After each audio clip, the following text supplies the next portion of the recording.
Hello everyone, this is Lyle, bringing you another video on Albion Online. Today I will talk about what's wrong with Albion Online. There are two areas I want to cover.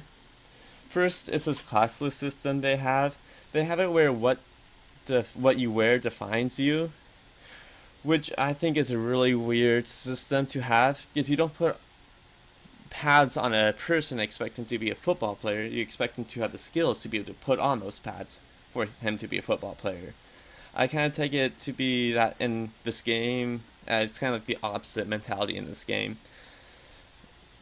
It's one of those things where they try to stay so far away from being a class-based game, where they just made it where it doesn't even make sense anymore. You can have things like intelligence, strength, dexterity, charisma levels in a game and still have it be classless. You don't have to choose one or the other. It's not a zero-sum game. Okay. So I think that they kind of went about that wrong, because you can have things like intelligence, strength, dexterity, and also have it combined with your other skills. So if you are mining stone, that can increase your strength, which can increase your close quarter combat. So instead of just increasing one weapon in close quarter, you can increase all close quarter weapons, so you can have a little bit more interchangeability with them. Like, you still should be able to level up on those certain weapons. I don't disagree with that, but you shouldn't just completely lose all your skills or all your progress for switching from weapon to weapon. Also, I think that with things like giving those strengths and dexterity abilities, which would also give players a reason to go gather.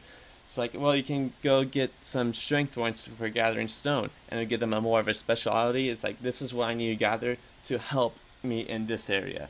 So I need to gather cotton to increase my intelligence. So as a mage, I'm going to go gather cotton instead of, as a mage, someone stereotypically to be a little bit weaker than the brute force barbarian type person that would go in the front lines, having the wizard try to mine stone, which doesn't make any sense to me.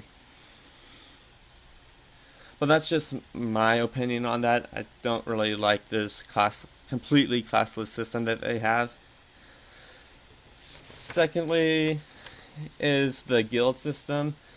They have it where it's very limited in nature, which is a major issue for this game, because this game you need to be a part of a guild to do well for yourself.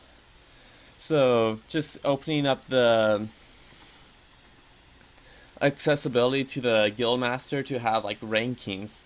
So if you are a high enough ranking, you can access the guild chests. If you have a high enough ranking, if you're part of like the close-knit group of like the top 5 players, they can all withdraw and deposit. Well, they can all deposit, but they can all withdraw. Also, they need to have ledgers or some way of keeping track of everything, some sort of logging system, so that there's accountability to the guild master or to the other guild members. So you have a guild master and the master of coin, and those two would have their logs, and so they can see everything that's going on. And for the war master, he can see all the recruits, and so can the guild master, so that they can talk among each other and make sure everything's going fine, so you don't have random people kicking people without them knowing, or with adding people that they didn't know about. That's a little bit easier to check because they'll appear on the guild registrar. And then thirdly, they just need to add more control to the guild master in most areas. Give him be able to have different type of taxes on different members.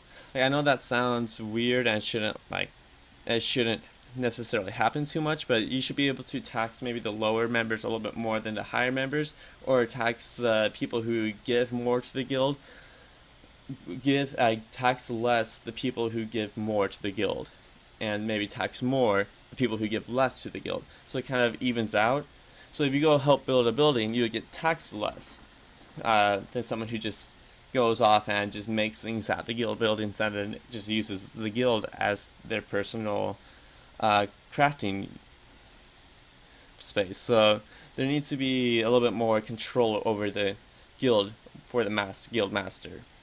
So those are the two areas I think that Albion Online needs to improve on or deal with somehow.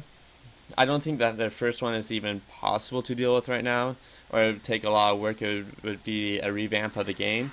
However, the second one is a necessity to the game, because this game is built on guilds. It's everything surrounding this game is meant for guild play. So fixing the nature of guilds would be a major boost for this game. Alright, I think that'll be me closing out soon. So if you like this video, go ahead and subscribe and like. Also, if you have anything that you think that that Albion Online needs to fix, or even what you like about Albion Online, go ahead and put that in the comment section. Like as you can see, I still really enjoyed the game. I think those are just two areas of the game that they could have improved on, or still can improve on. Alright, thank you so much for watching this video. Enjoy the rest of your day, and peace out.